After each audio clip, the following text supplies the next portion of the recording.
Nadia, you made a point about civil society and opposition, and when the comment about my thing of heroes were the people in the streets. Well, in civil society, I mean, that was civil society that was in the streets. What are the prospects, or what are the things that you can identify in civil society that can bring new leadership and so forth into what's happening in Ukraine? I think the whole area of civil society is really one of the bright spots that that emerged out of the Orange Revolution. It's not to say that there were no civil society organizations up until that point, because actually many of them did help to bring about the changes that we saw in 2004. The period 2004 to 2010, I think the civil society organizations really had a sort of free run. There were groups, civil society groups, that were being convened by government, by various ministries to help advise ministers. Civil society organizations on their own were observing policy, criticizing policy, and in the other direction, reaching out to broad groups of citizens to accomplish various activities. This is not to mention all of the sort of broad group of service providers and, grandmothers' knitting circles and so on, which are also included in civil society. I'm talking more about the sort of politically active, the trade unions, the politically oriented groups. I think that they received a shock on Yanukovych's election in January. And I've heard from a number of them that, well, maybe we haven't sort of consolidated the way that we work well enough. Those groups are all still there, and I think they do hold out great promise for the future, because you see that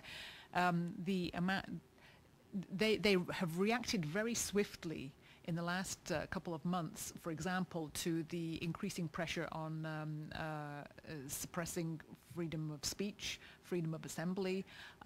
There's just been a small amount of activity by the government in that direction, and immediately the civil society groups react. They have roundtables, they publish information and so on. So it's really important. This is a whole area where I think that we as the United States really can engage with Ukrainian civil society. That civil society, in a sense, is sort of getting a little older now. The people that I encountered when independence was first proclaimed, people in their early, mid-20s, they're all now becoming sort of mature people in their mid-30s to late 30s, 40s, and so on. And even in some cases older. And I'm beginning to note a trend that while some of them at that time, when things were very exciting in the 1990s, thought that this would be something they would do for a while, and then they would go on to some kind of profession, career, maybe go into business or something like that, hasn't happened. And there is a whole community of people now who consider themselves really the heart of civil society in Ukraine. And they all cooperate with each other, they form coalitions, they monitor what's going on in politics, they monitor what's going on in society. And I think this is a great thing.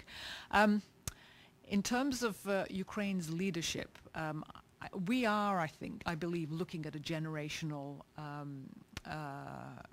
transition here.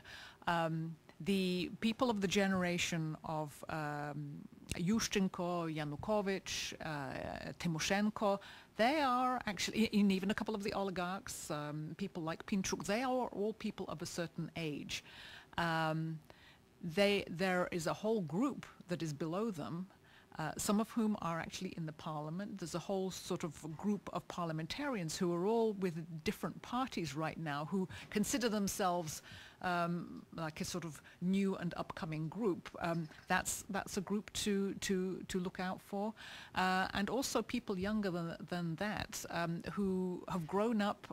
Remember, the Orange Revolution actually helped to make politically aware a whole generation of young people who were probably 17, 18 at the time. They're in their mid to late 20s now. I think we haven't quite seen yet what will become of them.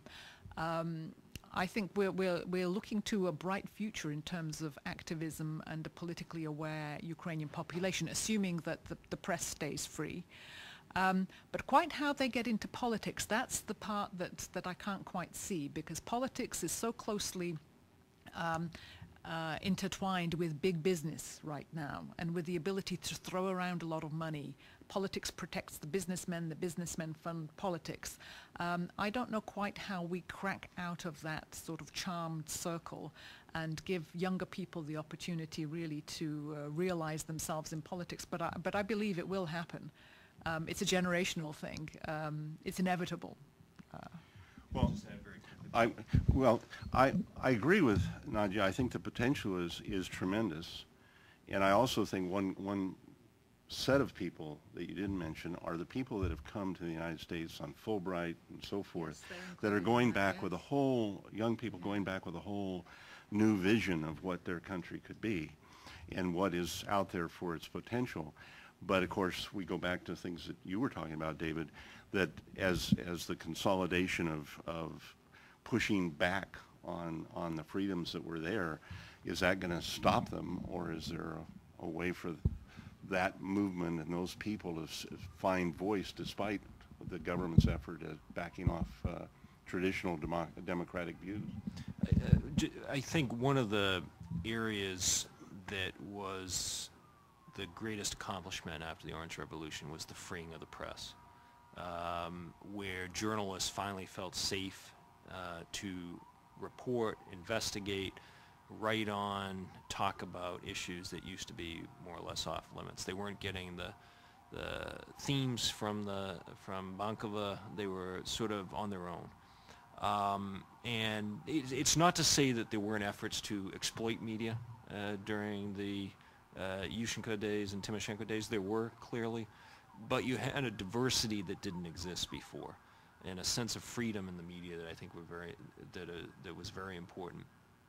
And so in addition to the development of civil society, I think the development of this empowering of journalists, freeing of the media, these were things that were major accomplishments that I worry about now, because this is where I think the Russian case, the Russian model, is being viewed at and looked at very closely by the current Ukrainian authorities, where one of the most ingenious things that Putin did with Voloshin's help was to take over TV in 2000, 2001 in Russia.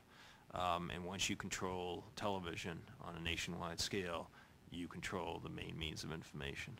And I worry that we're seeing similar things in Ukraine, whether it's disappearing journalists or efforts to yank the licenses of various networks for whatever reasons, whether there are business disputes or not. It's important that the freedom of the press, one of the gains of the Orange Revolution, be preserved. And I think if the West focuses its efforts in one area only, this is, well, along with civil society, this is the area that I would certainly focus on.